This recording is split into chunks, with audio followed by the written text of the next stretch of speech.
Recording by Yemen studio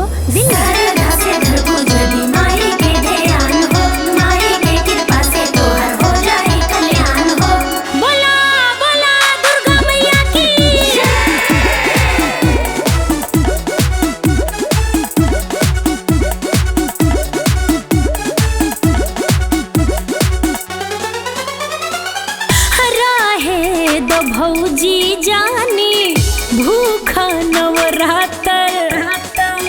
बाड़ू दुबराइल औरी हो जइबू पातर राहे द भौजी जानी भूखा नवरातर बाड़ू दुबराइल औरी हो जइबू पातर अरे रहिया में बिचही कुड़ू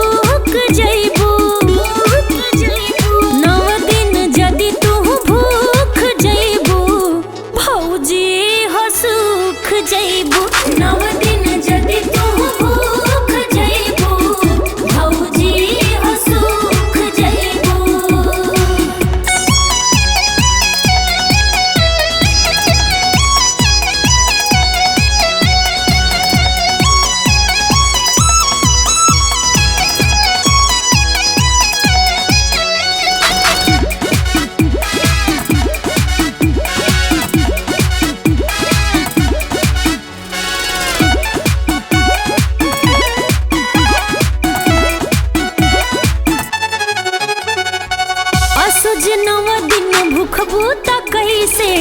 देखे जइबू बाजार हो तोहरा से सपरी नाही भूखल 9 दिन कुआर हो ए भौजी असोज 9 दिन भूखबूता कैसे देखे जइबू बाजार हो तोहरा से सपरी नाही भूखल 9 दिन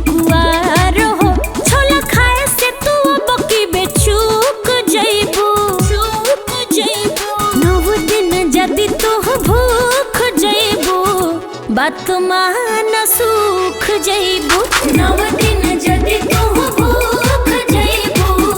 भौजी हो सूख जइबू सरधा से धरबू जदि माई के ध्यान हो माई के कृपा से तोहर हो जाए कल्याण हो बोला बोला दुर्गा मैया की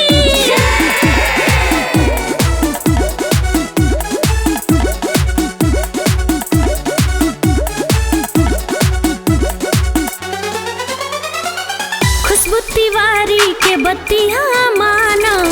जे भी व्रत उठावेला बड़ी परिश्रम कैला प भौजी माई चरण लोग पावेला।